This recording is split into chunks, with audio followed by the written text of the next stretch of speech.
Hello, hello, everybody out there. Here we are again, coming to you from Broadcast Team Alpha.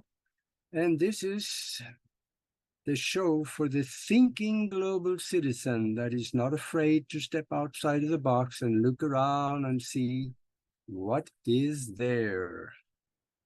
Yes, my name is Agi, and my co-host Nori, she's taking some well-deserved time off. And here we go. We are coming to you from 44, I think it is, platforms all around the world, because we are also transmitting through the wonderful platform of the Conscious Awakening Network. And because of them, we are also on the Roku, 3 TV stations, and a bunch of other places, and a horde of social media sites. And check them out. You're going to like what's on there, because I think they got about 40 different shows that it's got anything from all the way from you name it to you name it, some of the things that you can't live without. So go have a look. And before I introduce the guest, I also want to tell you how you can connect with us. You can reach us on broadcastteamalpha.com. If you are watching on YouTube right now, please subscribe and click the bell, because that way you will get a notification when the next video or show is coming up. And gosh, you don't want to miss that. And if you are on YouTube, then just you can participate in the show in the chat room. There's a lively conversation going in there. And one more thing I want to mention real quick before I go to the guest, and that is that Nori and I have created a spiritual think tank. And we do incredible things there. There are times when we create out of seemingly nothing, because the laws of physics, as we know it, does not allow for these things to happen, but they do, especially when it comes to healings and abundance and things that we want to see in our life. And it does happen. So come and join us and check it out. Please send us an email to themastermindconnection@gmail.com. And here comes the real good part. I get to introduce the guest. We have Geraldine Orozco that is coming back to Broadcast Team Alpha. And for those of you that like to surf the internet while you listen, here is her website. That's Geraldine Orozco, I think I pronounced it that way, .com. And Geraldine is pretty simple to spell, but I'm going to spell the last section of that web address, because it is OROZCO.com.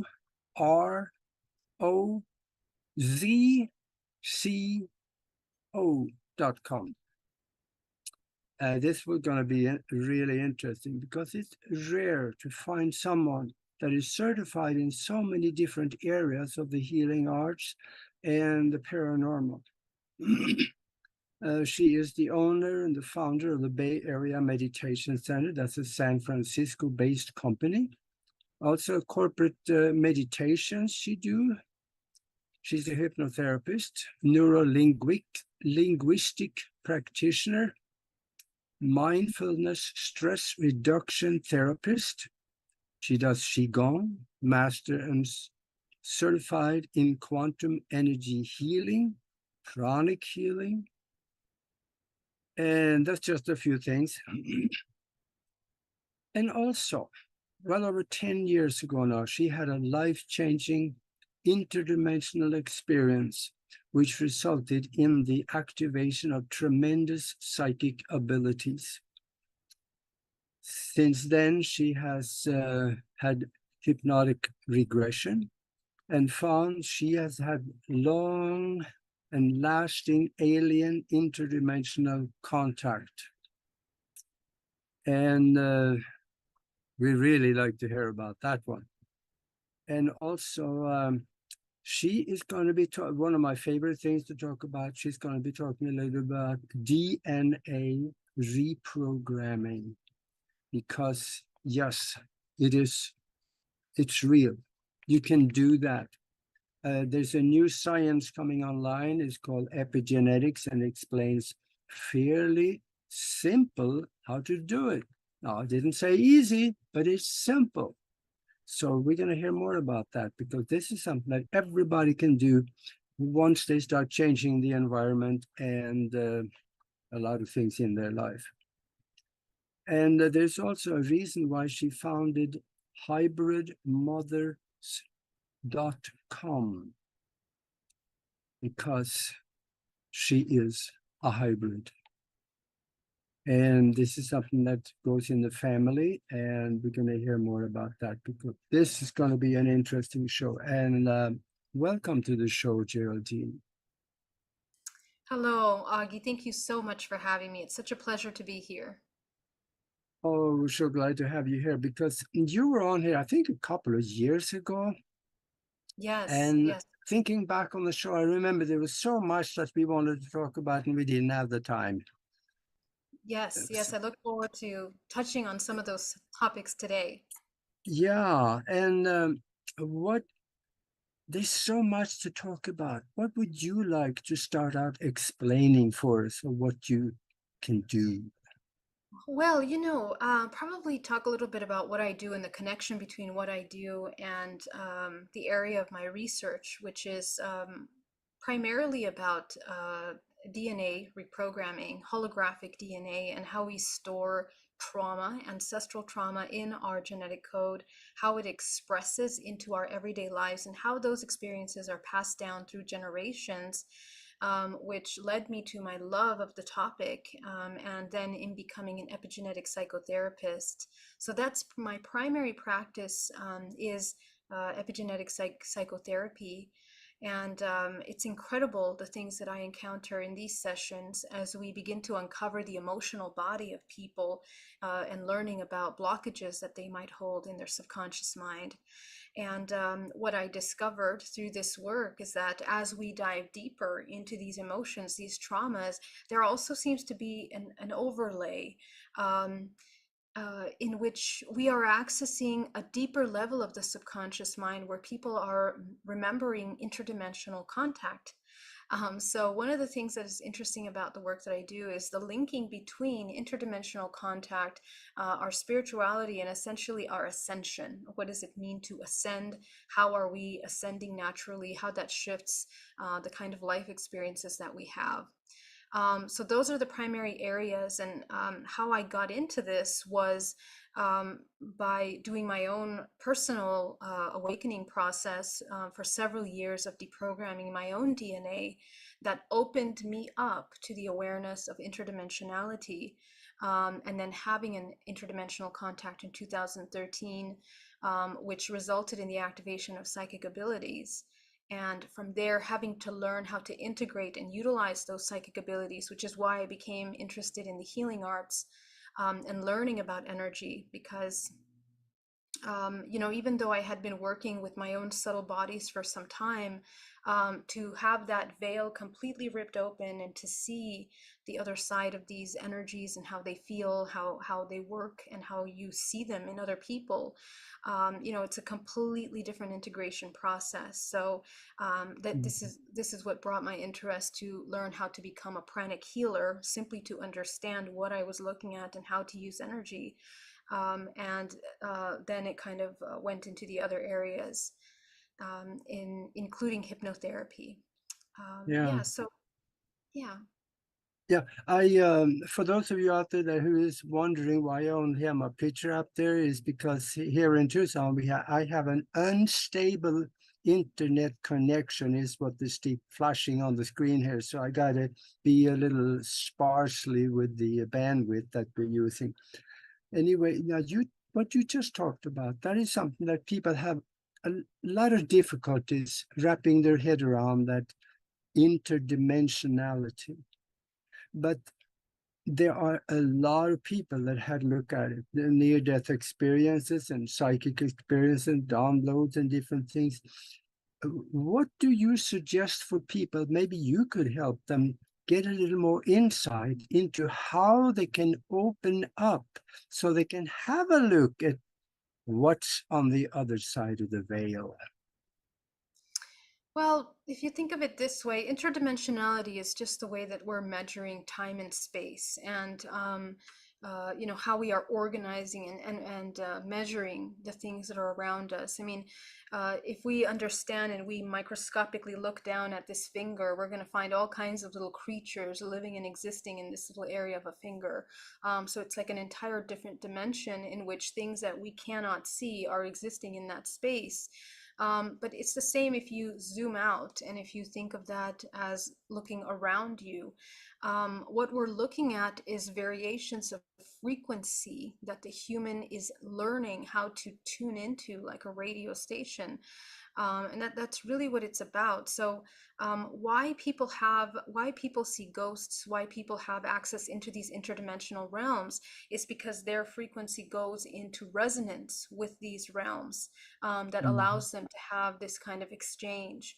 And in reality, we have all kinds of things surrounding us. And I think that psychics, mediums, people that have cultivated their higher faculties, which are a must for our organism. It is actually part of our survival package that we learn how to cultivate our intuition and our intuition faculties, which involve all five senses. All five senses are basically radio channels that pick up different waves of frequency of information, whether it's being something you hear, something you see, something that you feel in the body. Those are just different waves of patterns of frequency that you're picking up. So really, the human body is like this radio receptor. It's like a router that is inputting and outputting that data constantly.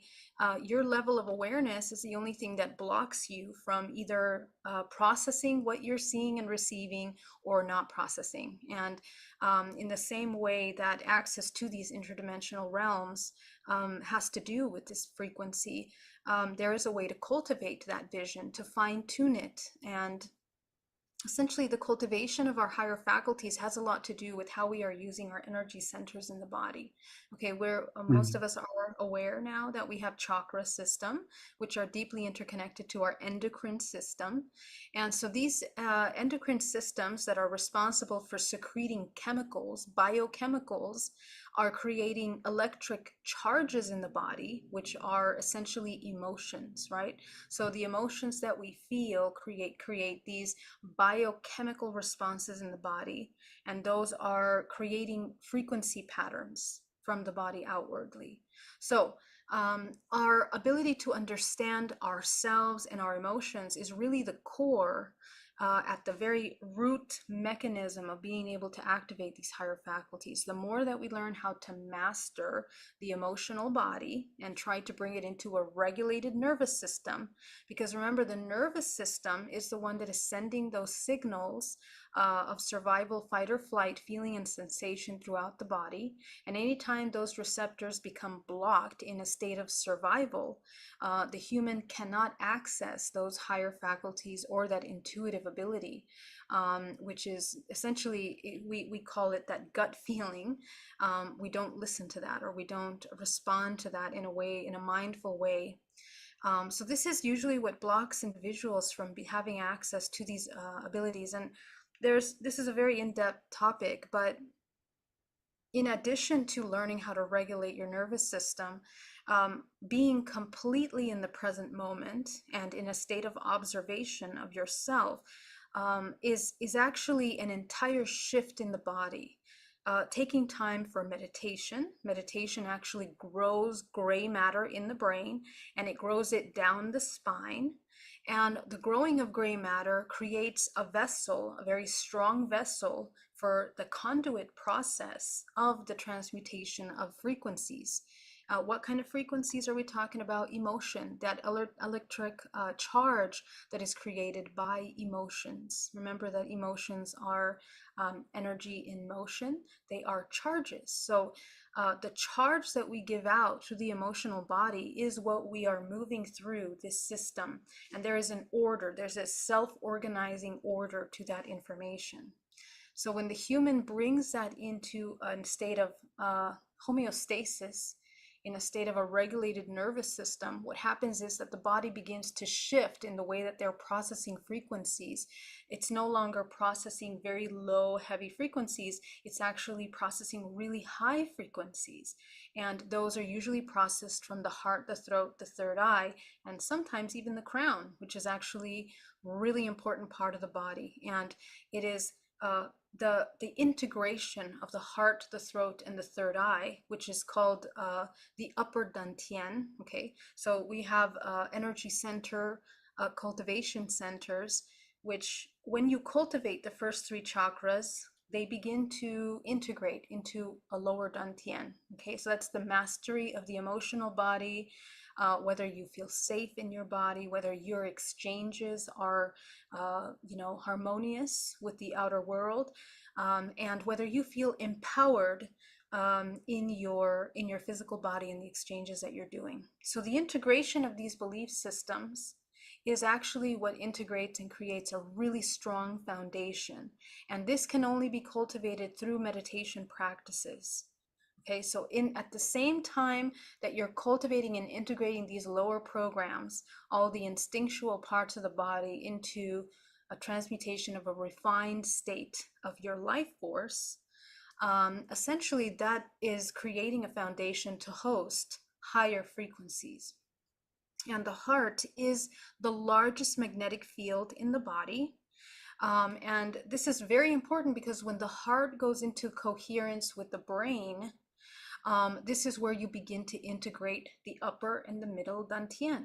Okay, and so this is how you can activate your ability to see and interact more in the interdimensional realms. I mean, you are actively, proactively working in those realms by working with these energy centers, because the energy centers are the filters of our perception. They literally are your reality. Your entire universe is being projected within the fields of your body. And so we are navigating those every moment. And so finally, the integration of the middle and the upper dantian allow you to begin to anchor into higher frequencies through the source cord. We have a cord that moves through the body, which is the cord that connects us. It's the 0 point cord that connects to all dimensional layers of the body. And this is really powerful because in dream time, the whole point of this is that all the work that we're doing to become lucid in waking state through the cultivation of this nervous system is essentially what bleeds into a dream state. And that means that the more lucid you become in dream state, because most of these interdimensional interactions are happening in dream state. When we go into hypnagogic state, this is when the brain waves shift enough to create melatonin, and then even sometimes DMT when we cultivate that. And that's when we start entering into these other dimensional realms where we experience things outside of what we're seeing in the physical world. So, those dreams for someone that is deeply disconnected from their bodies are going to be extremely abstract. They're not going to have a lot of clarity. It's going to be, kind of jumbled information. But as the person does some of this work to regulate their nervous system, to integrate the mind-heart connection, they begin to organize this information and become more lucid. And the kind of dreams that they begin to have actually is them navigating in these realms, and they become aware of that. And so to end this thought, we actually create agreements, contractual experiential agreements. When we incarnate into this physical body, we are experiencing separation for just a temporary moment. And during that separation is encoded certain frequencies of experiences that we're going to be having, both terrestrial and also interdimensional. So the key in becoming lucid is that so you can begin to exercise your ability to discern the kind of experiences that you're having, and they can change your life in waking state and in these interdimensional states. So if we want to learn to access that information, this is basically how we would have to break down that process. Boy, oh boy, that was a lot of information in a short time there. The when people are doing these kinds of practices, there's something that is very important, and you mentioned it, and I've been talking about it for years, and that is meditation. I think the key to higher consciousness for most people will come through meditation. Could you speak a little bit, because you have a meditation group out there in San Francisco? Speak a little bit about how important meditation is, and not just doing it once a month, but do it every day in order to condition the mind to be constant and open up that gate into the quantum. Speak on this a little bit. Yes, thank you. Well, meditation is definitely it should be a part of our human toolbox. It's not something that we talk about a lot. I mean, I think more recently it's becoming integrated in our Western culture now. But thankfully, and this is the whole reason why I opened Bay Area Meditations, to teach corporate meditation programs. In the 2009, 2008, when this was mindfulness was just coming into the whole realm at Stanford. So the whole point of this, of bringing mindfulness, mindfulness, practicing mindful awareness, is really not just to compartmentalize. Meditation has nothing to do with religion. It has nothing to do with even the idea that it's a compartmentalized spiritual practice. It is actually mental and energetic hygiene, which is essential to the human existence. I don't want to say survival. We want to try to move out of survival, but it's absolutely essential to the navigation of a human in their everyday lives. And I would love for you to think of meditation not just as a practice that you do maybe an hour or 15 minutes a day, but rather that you bring and you integrate the mindfulness awareness into your entire life, every single moment of your waking state. So for this reason, I have trained under Vipassana for many, many years. That was my entryway into meditation world.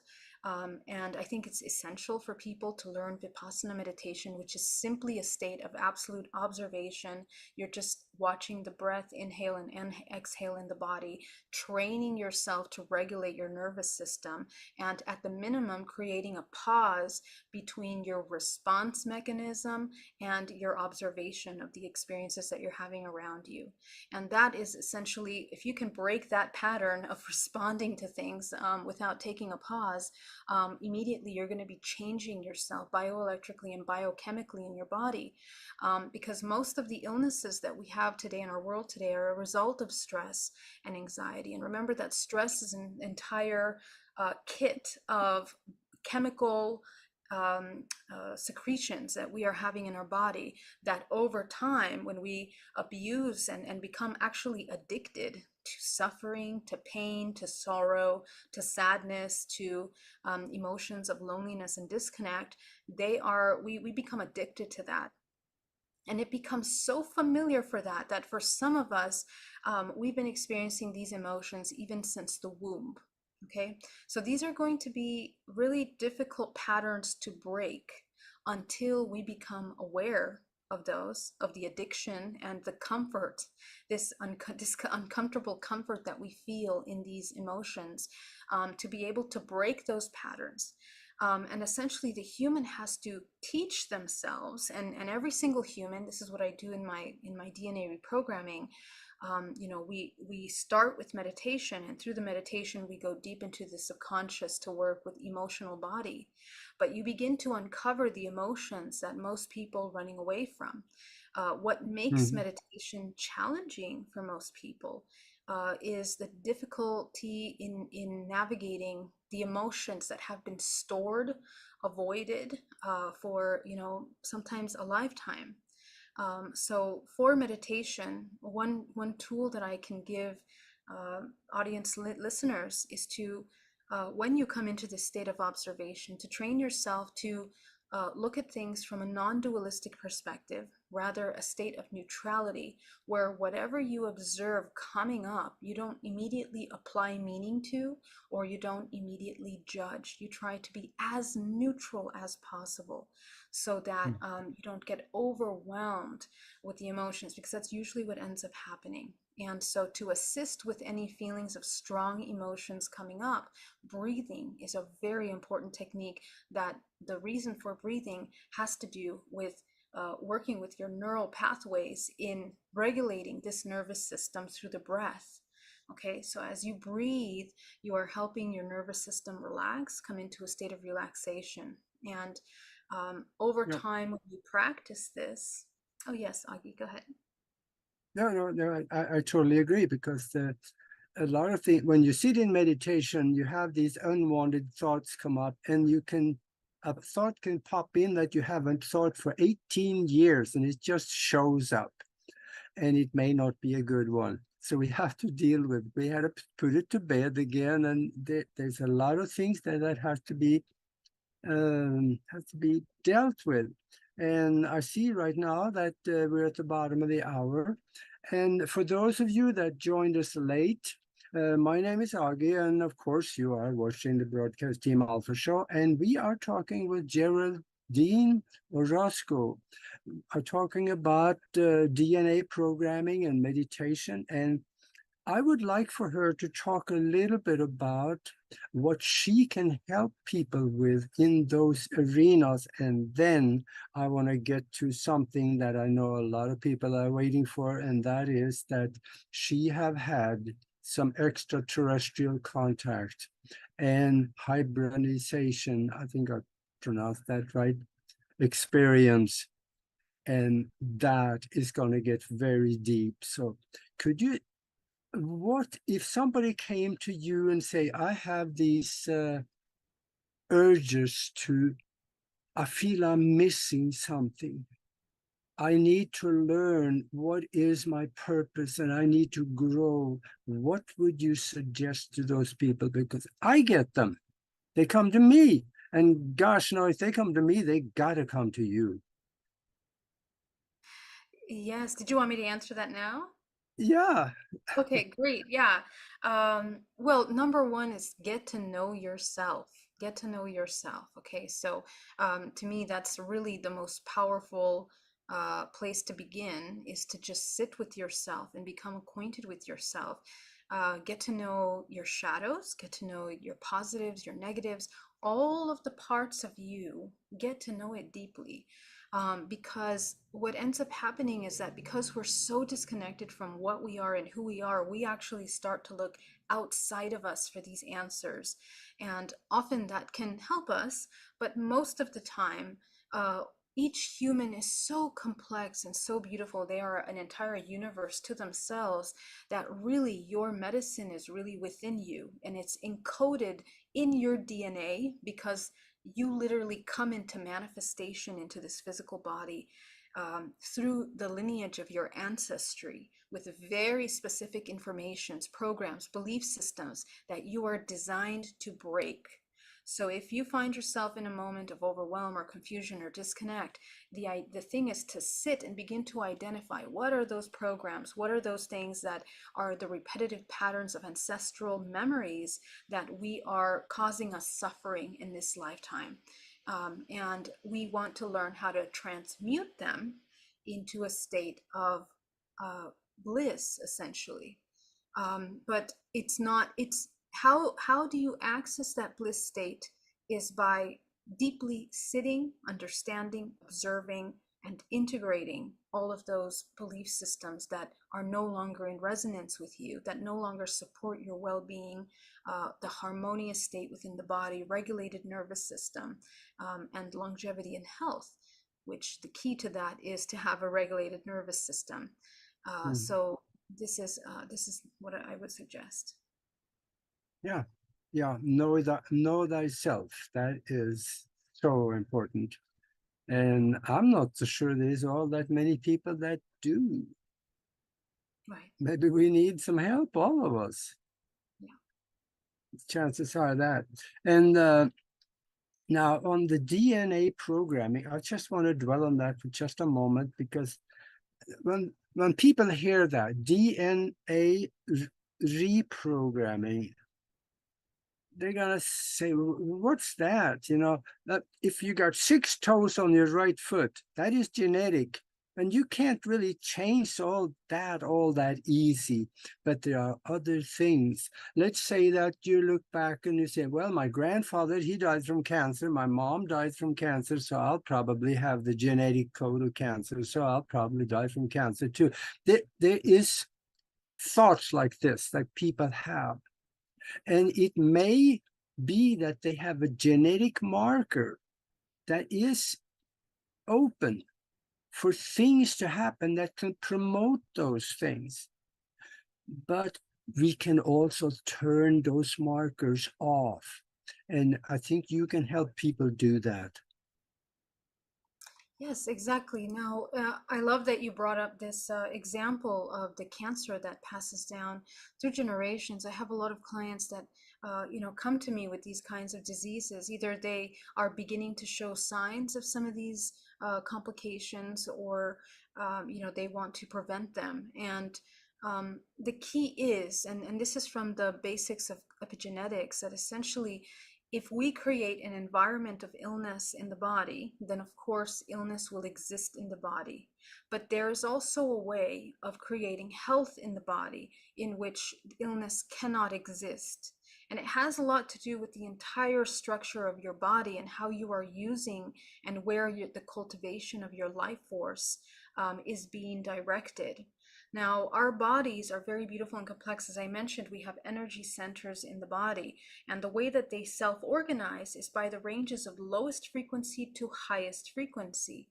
Now, when we are using these frequencies in the body, and the one that we're mostly overactive and out of balance, they expand. So for example, if we're in a constant state of survival, our root chakra is very enlarged and it's very imbalanced. And mind you that the body is so beautifully and complex, has a complexity of organization. The right side of the body represents the masculine, the left represents the feminine, the back of the body represents the feminine, and the front represents the masculine. So I just want you to take a look at your bodies, and where do you have most of your health problems? What side of your body do you have more complications? That will tell you which one of your dualistic energies is most out of balance. And usually that will define the kind of perception that you're having towards the outside world. So if you have these kinds of imbalances in the body, working with your chakra and your energy centers is essentially very important. Because why? What are the chakras? The chakras function like routers. And the routers, because they are the endocrine system that process certain chemicals in the body, as a response to triggers. Okay, that's the important thing we need to understand. So as a response to external triggers, we have internal responses. Now, all of that can be true. You are living in an environment, let's say you live in a very toxic environment. There is something that occurs in the body that, because of the way we are built, we are multidimensional. We literally have our entire multidimensional body around us. We can choose what we take into the body. So even if we are surrounded with a lot of chaos around us, we can choose what we allow to affect us. And how things affect us is through the emotional body, because that is the charge of creation. It is the charge of our life force. Sorry, Mac, I think we lost Augie there.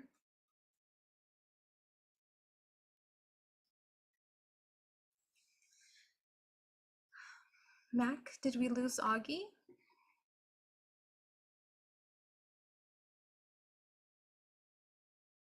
Okay, no problem.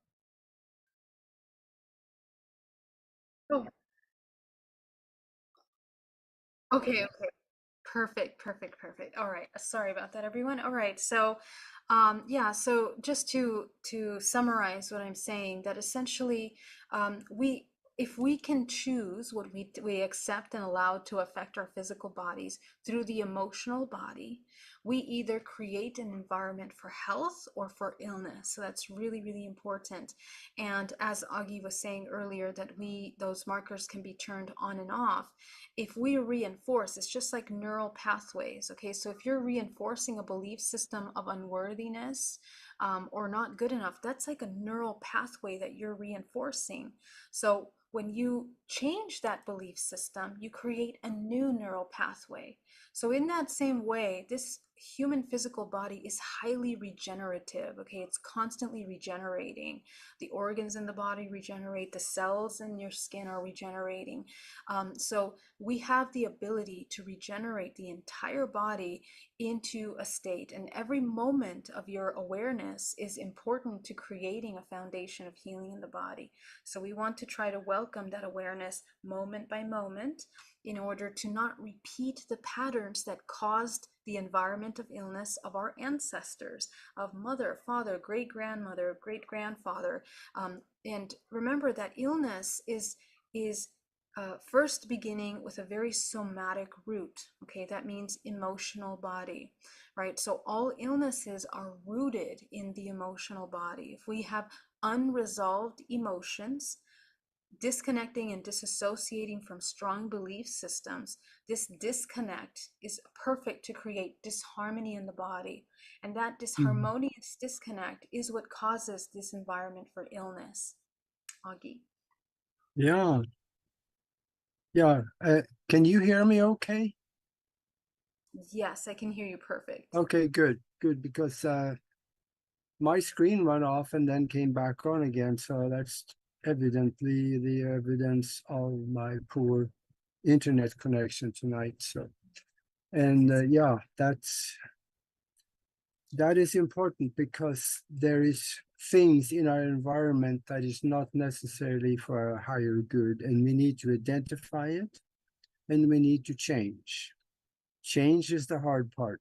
Boy, Mhm. oh boy, we don't like change, but sometimes it is very important. And I wanted to visit another subject, and that is that a little over 10 years ago, you had an extraterrestrial experience. And deriving from that, you ended up with some probably more than one of the hybridization experiences. Could you talk us through this? Because this is something that most people never talk about it, but they may have had those experiences. And that is what hybridmother.com is all about. So for those of you out there that have had an experience, an extraterrestrial experience, and possibly a pregnancy from that, which is not all that uncommon, it does happen. You need to go check out hybridmother.com because there is help and there's other people with your experience. So please, Geraldine, just lead us down the path on this one. Yes, thank you. Well, I'll start by saying I am a lifelong contactee. So, what does that mean? I didn't know that I was a lifelong contactee when I was a child, but at the age of 5, I had these incredible experiences and memories of these experiences that were so strong that I could never shake them or forget them. And the nature of these experiences and memories were, for example, a bright light entering into my room, and then I'm missing time for several hours in the middle of my playing with toys. And the second time that this happened, I was 16. I was living in South America for a couple years during high school. And after teaching English one night, I'm walking down the cobblestone street, and next thing I know, it turns completely black. I go into this strange space, these beings are there, and then I lose consciousness again. And then I find myself and I regain consciousness. I'm sitting up in my bed. Nobody knows how I got home. Nobody saw me come home. It was just a completely strange missing time from 9 to about 3 in the morning. And then again, flash forward to several years later, um, when I was already back in the States. And I had this very strange becoming ill. Like I began fainting everywhere I was going. And when I went to the doctor discovered something that he can only describe as an amoeba, but they couldn't identify what kind of amoeba. He asked me if I had been out of the country, if I had been, traveling. The answer was no. For the past 2, 3 years before that, I had not left the country. And they could not find a cure for it. They couldn't find how to resolve the issue, but essentially my body was dying. And one night, after 2 weeks of 2 or 3 weeks of losing 50 pounds in those 3 weeks, um, severe reactions to the medications that they would try to give me, which was the first time that this happened. So nothing was working. And one night, a dream of a brilliant white light, golden yellowish light, comes towards me, touches me on the forehead. And when I wake up the next day, it's completely gone. Everything, the symptoms, the side effects, everything just gone. And so I go to the doctor, and I tell him, I'm feeling better for some reason. And he doesn't know. They run tests and they can't find anything. He says, "Well, I don't know what to tell you. It's gone. You're fine, and that's all we care about." And then shortly after that, my partner, which I was partnered with, and we were actually engaged, passed away. And when he passed away, I kind of spiraled into this, sorrow, this sadness.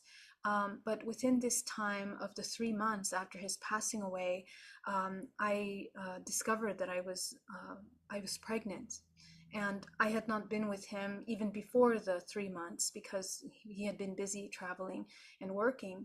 And then, of course, he passed away, and I went to the doctor. We couldn't understand how I could become pregnant. And these kind of anomalous pregnancy happened a couple times actually. This was the first time, and then there was another time after that. But the reason why this is a strange experience, because the pregnancy would last maybe 4 weeks, 6 weeks, and then after that I would have a dream in which a white light comes back, and the white light touches me, and I have this vision of something being removed from my belly, my umbilical cord, and then I'm brought back into consciousness. Okay, so it's not just these anomalous pregnancies that affect the physical body, but also it's combined with these interdimensional dream-like experiences that are incredibly vivid. And essentially, I still didn't understand during that time that this contact was relating to aliens, or what I call interdimensionals. I don't call them aliens, I call them interdimensional beings, because that's what they are. And it wasn't until after that that I began to meditate very, very deeply, and I began to do that deprogramming work. And in 2013, which actually was the Friday of October, Friday the 13th in October in 2013, this is where I had this experience that a white light came into my room, and I was completely conscious and awake. And I go to the window, I look out the window, and then the white light draws me out of my room. And these six tall grays now, so now I'm seeing them completely visible, completely crystal clear, in front of me. And they take me on board this craft that is like a lenticular plasma oscillating light source. And as I'm being brought into that craft, the technology is ultra consciousness. Like I'm stepping into the craft, and I can feel the craft feel me coming in, and I can sense the craft underneath me. It's just phenomenal technology, and it's curved. It has like curved hallways, and I go to the left. And as I'm walking down this corridor, they begin to create holograms around me, almost as if they're kind of concealing what is around the craft. And they bring me into this room, and when I turn around, there are two grays with my aunt in her nightgown walking directly in front of me. And as I try to reach out and call to her, nothing comes out of my mouth. And she goes and she gets lost behind that hologram, and then they clear it, and I'm inside the craft in what seems like a control type of room. I can see beyond the craft. The craft is a metallic plasma, but also see-through, and I can see the stars through that. And I'm seeing a oval console on the right with these incredible holographic technology that look like a navigation panel of some kind. And on the left side, I'm seeing these three shorter grays now, like grays with big eyes. And they are showing me this prism container. It's like a holographic prism, and within it are 8 layers, and from these layers emerges this incredible information. The first layer comes out this alien language that they show me, and as I try to make sense of the language, I can't recognize anything other than a few shapes, a few symbols, one being a symbol that I used to draw as a little child every day everywhere, another one being mathematical pies or infinity symbols. And the more I would relax, it would be a telepathic imagery that would come into my mind. And what they were communicating to me were concepts that were universal concepts. I mean, just information that our human brain can Yes, barely yes, ladies and grasp. gentlemen. It was just massive information. And I know now what that information was, but at the time I did not know. And next, they take me to the Pleiades, and I'm taken to the planet Maya. And in the planet Maya, they begin to show me that I was a Pleiadian in a council. And they show me a couple timelines within the planet Maya. They show me the time that I am in that council, and they show me a time when I am teaching to thousands and thousands of Pleiadians there in the Pleiadian, planet. And it had a lot to do with what I was going to be doing in the future. This is 2013, but I didn't know it then. And so they bring me back on board the craft, and they begin to show me 8 little lights. And from those 8 little lights, 4 of them manifest into these little children. And one of them is a child that I used to have this reoccurring dream as a child, that from a white light, my mother would be holding the hand of this little girl with blonde hair, but she's not 100% human. Her pupils are the size of this ocular socket. And the way that they connect to me is I can immediately recognize them. And trust me, they didn't really look anything like me. They had blonde hair, light brown hair, these incredible, gigantic eyes. Their bodies were more frail. They were kind of grayish in the tone of their skin. And one of them was even a combination of a reptilian being with a human species. So I was shocked. But more so than the way that they looked, I was shocked about how I hadn't remembered. I didn't understand how I didn't know they existed. And in that moment of connecting with the children, all of the memories came flooding back of moments where I had been on board craft, holding the children, giving birth to the child, not in our traditional way here on Earth, but just this incredible combination of guilt and confusion, and I'm just unsure what to do. And they removed the children, and I became very sad because I thought, I should stay here with them. But they ask me telepathically, they communicate telepathically with me, asking me, why are you suffering? Don't you understand? And from there, they began to show me the matrix, or the holographic construct of this universe, to the very detail of a flower, all the way to what a human was, what a soul was, and what a soul does on this earth plane, essentially, and their role in the hybridization program. So that information was incredibly shocking for me at that time. I was not prepared for it because even in my own spiritual work, all the work that I had done was completely about my terrestrial ancestral programs, past lives, but I didn't understand this entire realm of interdimensionality that existed beyond this planet or this earth. And then all of the memories of my lifetime and these experiences and these anomalous pregnancies began to make sense. And so what happened was that when I woke up, I came back into consciousness. I'm at the edge of my bed. I have these little burn marks over here. It's like burning sensation. And the bottom of my feet is dirty, as I had left my house. I don't sleepwalk. I'm not like somnambulous, and I'm not It wasn't a sleep paralysis of any kind.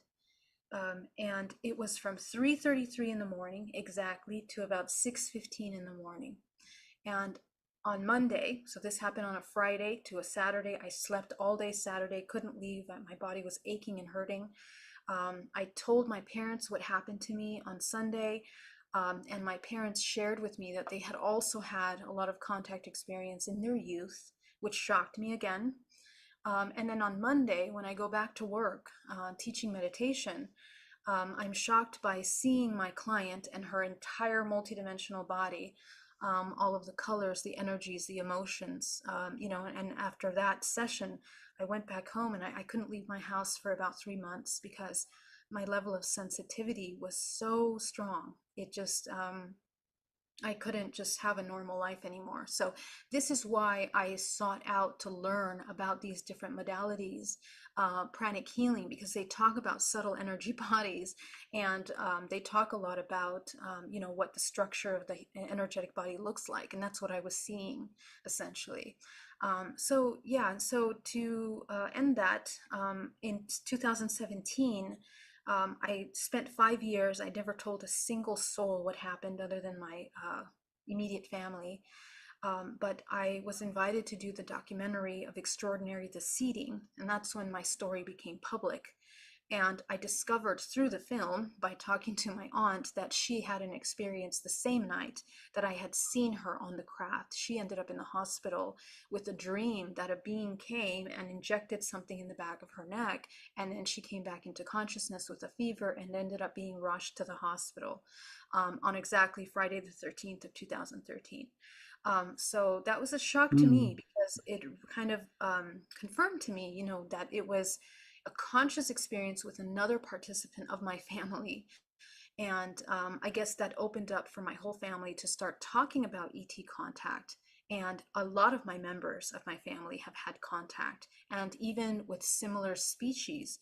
And when I went into the research of this with my own support group, I also found the same. People that have ET contact, actually it runs in families, goes down the generations, the kind of experiences they're having, the agreements that they have, participation in the hybridization program, which affects humans, both male and female, are having these kinds of anomalous experiences. And Mhm. yeah, so what it brought me to research was DNA, because that is essentially the blueprint of creation.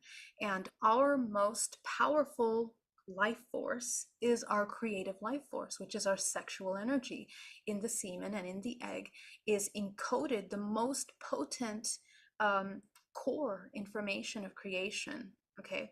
And through the mitochondria, which is an aggregate copy of the before, pass down generations of information that is both terrestrial and interdimensional.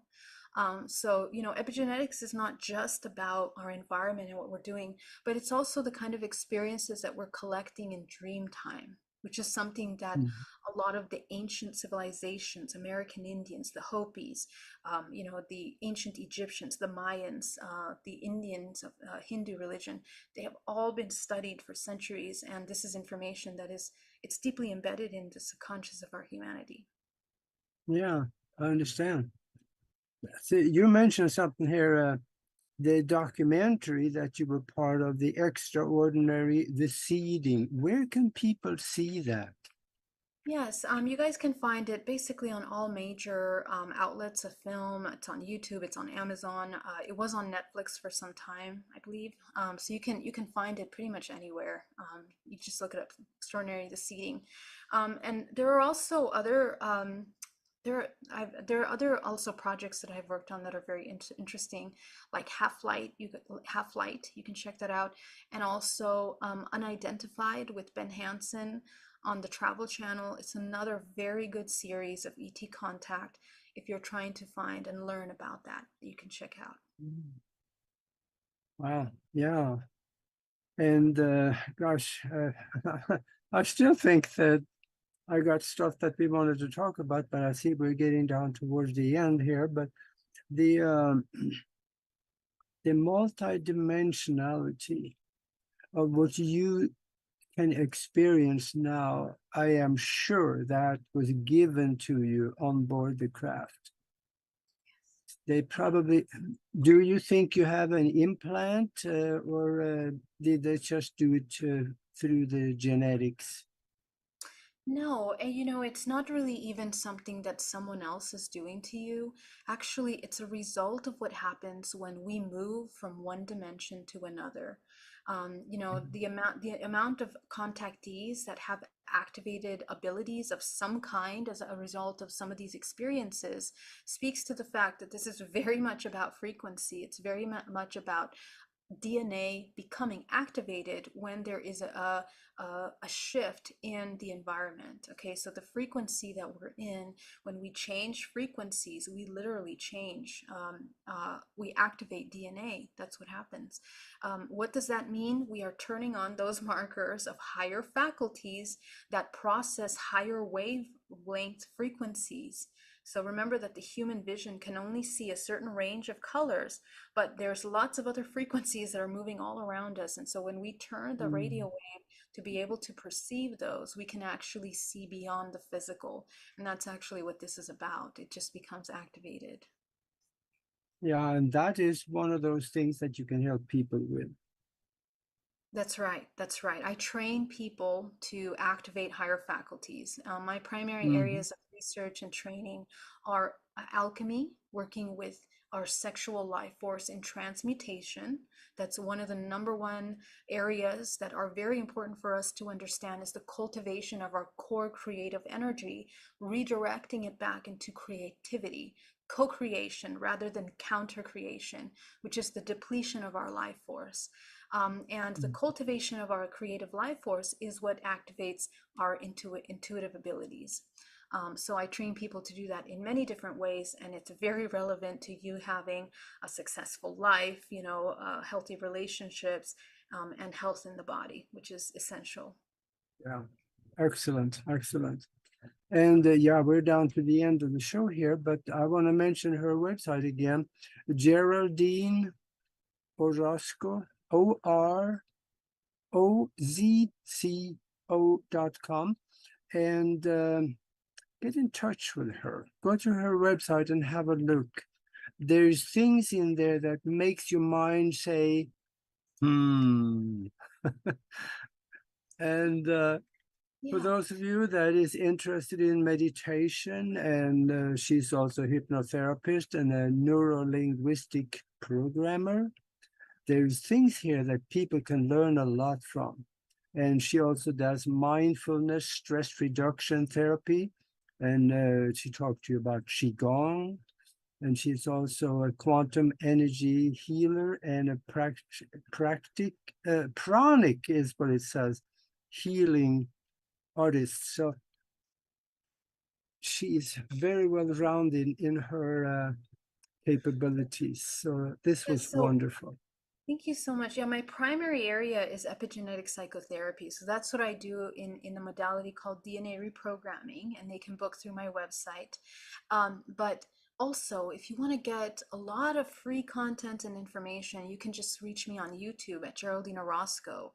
I have a lot of, right now I'm hosting a challenge, a 30-day challenge to integrate any aspect of ourselves that is dealing with rebirth and death. Okay, so these are, I've done laws of the universe, emotional mastery. So you can check out those meditation challenges. They go very deep into the work, and it's free. You can get that on my YouTube channel.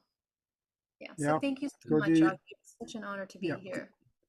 Yeah, it was nice. Go to YouTube and subscribe to her channel. There's a lot of good stuff coming. I've been following her from a distance for a long time.